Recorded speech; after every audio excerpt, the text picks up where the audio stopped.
बनाना pancakes recipe. केला pancake बनाने की तरकीब। सिर्फ 5 मिनट में इंतहाई नरम केले के पैनकेक्स बनाएं। सिर्फ 2 अज्जा के साथ सेहतमंद और मज़ेदार नाश्ता, बच्चों के लिए बेहतरीन। अज्जा: 1 पका हुआ केला, 1 अंडा, चंद कतरे वनीला एसेंस।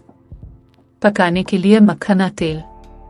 तरकीब: 1 प्याले में केला अच्छी तरह मैश कर ले ताकि नरम पेस्ट बन जाए। इसमें अंडा और वनीला एसेंस डालकर अच्छी तरह फेंट ले ताकि दोनों चीजें मिक्स हो जाएं। नॉन स्टिक पैन गर्म करें और इस पर हल्का सा मक्खना तेल लगाएं। थोड़ा सा बीटर डालकर पैनकेक की शक्ल में फैला दें। हल्की आंच पर पकाएं। जब ऊपर बुलबुले बनने लगे तो पलटकर दूसरी तरफ से सुनहरी कर लें। इसी तरह तमाम बीटर से पैनकेक्स तैयार कर लें।